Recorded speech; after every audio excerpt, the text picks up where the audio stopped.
Thanks for tuning in to Unbreakable with Chris Chamasiros.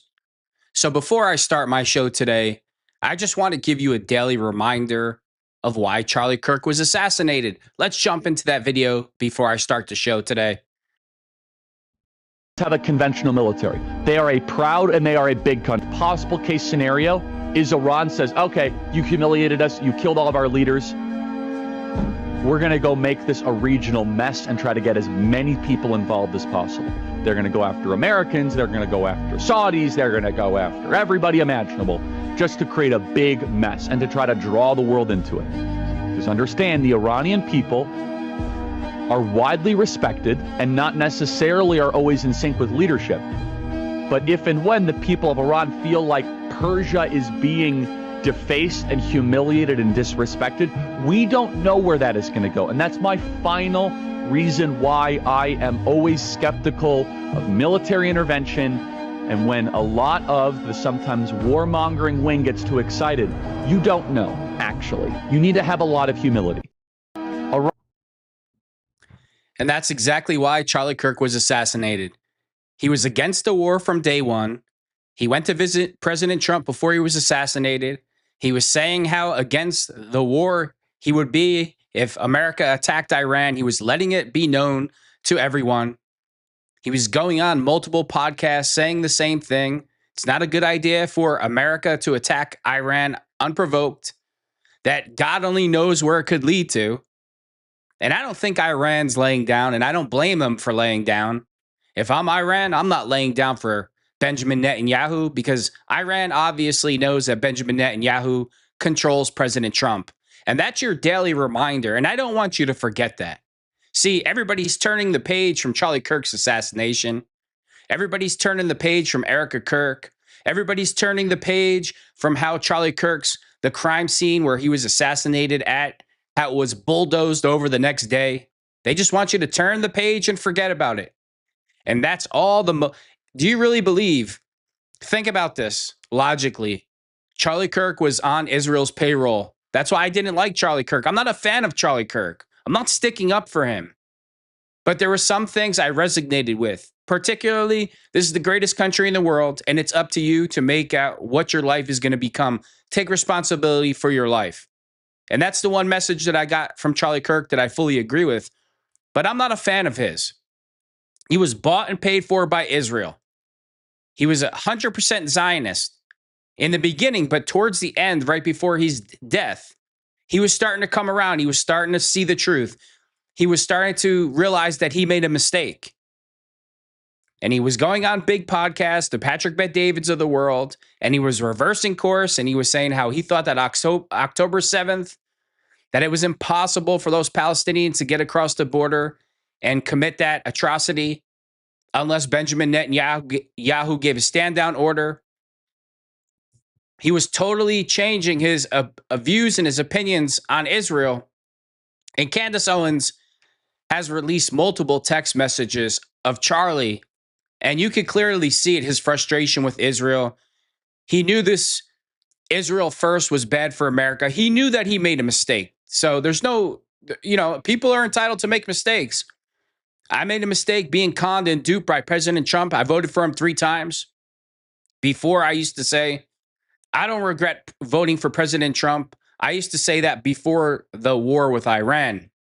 Now, as much as I couldn't stand Hussein Obama, as much as I can't stand Joe Biden, as much as I can't stand Democrats, voting for Donald J. Trump was the biggest mistake of my life. MAGA was the ultimate con job in history of the world. It's the ultimate con job in all of politics. Just like the Epstein scandal is the biggest scandal in all of politics that Trump is involved in, MAGA is the biggest scam and con that President Trump has ever, that any human being has ever ran on the American public. It's nothing but a con. It's absolutely disgusting. Trump ran the president of peace. The only thing stopping them from you is me. Peace, peace, peace. He ran on this. He ran on that peace promise every time he campaigned. And he's not even a year into his presidency in his last term. He went into Venezuela. He's biting off more than he could chew with Iran. If we put ground troops on the ground in Iran, in that terrain, in those mountains, with a motivated Iranian army, a proud army with high morale, they have high morale. They are fighting for their people, their land, their God, and they truly believe in the fight. Unlike American soldiers, our morale is down. It's a proven fact that our soldiers are openly questioning this war. Morale is down, and it's undeniable. And if you don't think the troops talks amongst each other and like, look at this effing clown, he's controlled by Israel, Israel's running our military. If you don't think that brings morale down, then I don't know what to tell you. You need to do some research. You really do. Before I jump into anything else, I want to apologize. I really do. There's nothing that I could say that's going to bring back your kids that were, the 13 soldiers that were killed in action because of President Trump and Benjamin Netanyahu fighting a war that the United States government shouldn't be involved in. We all know we shouldn't be over there. We all know that President Trump is the only reason why he's doing that is for Israel and his big Jewish donors, and that's it. It's come out over and over again that Iran had no intention of bombing America or becoming a threat to us. Joe Kent today, Joe Kent resigned. He was the big shot in charge of counterterrorism. He said he can't support the war. He can't support Trump and Benjamin Netanyahu, Benjamin Netanyahu, the scum, attacking Iran. He can't support it, so he resigned. What does that tell you? Of course, Tulsi Gabbard, she did a report a couple months ago, and she said the same thing. And you didn't hear from Tulsi Gabbard for last couple weeks, couple months. And guess what happened? As soon as Joe Kent resigned, she comes out today and she supports Donald Trump and what he's doing. Yeah, I wonder why you're doing that, Tulsi. What did they promise you, Tulsi? What raise are you going to get? How much money did you get for that statement, Tulsi Gabbard? Just an absolute disgrace. What, your first report didn't count? Your first report that said that Iran was no threat to America and had no intentions of bombing us? That's what Joe Kent said also. So we had 13 killed. We had 13 American soldiers killed. We've had 10 that are seriously injured who are probably going to die. They've been maimed. Their lives will never be the same again. And we had 200 injured soldiers. So 13 killed, 10 seriously injured, and 200 injured soldiers. Well, when you get injured in war, what do you think? It's just like a scratch on your arm? You think it's no big deal? Of course it's a big deal. Of course these are major injuries. Is Barron Trump ever going to get injured? Is Mark Levin's kids ever going to get injured in war? Is Ben Shapiro's kids ever going to be there? Are Patrick Bet-David's sons, are they ever going to be on the front line with a helmet and a gun fighting the war? See, I'm going to call out all the pro-war people. I'm going to call every one of you out that are like so gung-ho to go to war, especially Mark Levin. You fat, hairy, oily, disgusting weasel of a man, you lying piece of garbage. You think that pile of crap would ever be on the front line fighting a war in a military uniform? That coward. And yes, the name calling is appropriate. I don't care. You know why the name calling is appropriate? What, Mark Levin? You want to know why? He's on his show today, Mark Levin, and he's like, and if you don't support bombing Iran and killing Palestinian children, it's 1933. You're the Nazis of 1933. You're Nazis. And your anti-Semitism is rising in America if you don't support America bombing Iran. Is this fat piece of slop kidding me? Are you kidding me, you fat, hairy, disgusting, evil, hateful human being? And I'll say, yeah, the name calling is appropriate for Mark Levin. It really is. Everybody's making a big deal because Megyn Kelly called him micro penis. Who gives a shit? Who cares? Like, what's the big deal? Oh, Megyn Kelly should have took the high road. She shouldn't have said Patrick Bet-David. His clutching his pearls as he does pyramid scams and crypto coin scams with Andrew Tate to steal all your money. He's clutching his pearls and said Megyn Kelly shouldn't have went there. I love when Patrick Bet-David, of all people, he tries to act like he's this like big pillar of morality. The dude is bought and paid for. Let's get into him first, and I'll jump into everything else. So the other day on the Patrick Bet-David show, he says everybody needs to trust President Trump. Interesting that we should trust President Trump, what he's doing, and just let him do his thing, and we should all trust him and not ask any questions.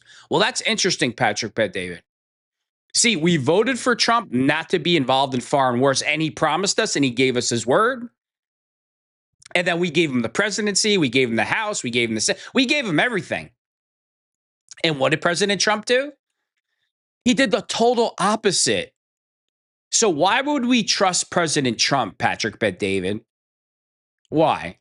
I mean, you and Adam Sosnick pushing the narrative, pushing, that we should be in war and we should all be pro-war and we should send our sons, daughters, children. We should send all Americans, as long as they're not Jewish Americans, we should send them all to the front line because their lives have no value and they should die for Israel.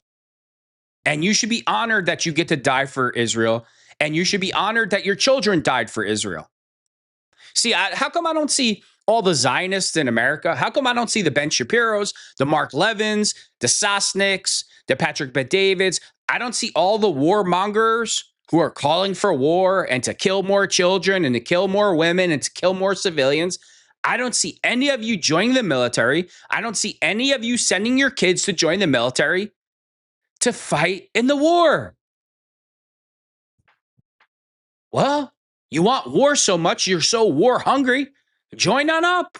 Send your kids on over. Oh, now my children, they're going to be dentists and doctors and lawyers, and they're going to go to Princeton and Harvard. If your dad's a construction worker and your mom's a waitress, oh, that little goyim, he didn't have a future anyway. Let him go die on the front line. He should be honored that he died for Israel. The fuck out of here. You make me sick. All of you make me sick. You make me sick. Every one of you. Trump is the biggest piece of garbage in the history of politics. Biggest piece of garbage in politics. To ever, out of every politician, none of them have taken it as far as Trump. And yes, that means Joe Biden, as much as I hated Joe Biden, and as much as I couldn't stand Hussein Obama, all the garbage that came out of his mouth, Trump surpasses them all. Right now, gas in my state, it's up to $3.93 a gallon. And Trump, he just shrugs his shoulders. We're making a lot of money. Trump the other day, his fat red face, they ask him about the gas prices and he lights up like a Christmas tree. The reporter's question was, Americans are suffering from these high gas prices. And I swear to God on everything in this world, he gets a big smirk and smile on his fat, greedy, warmongering face.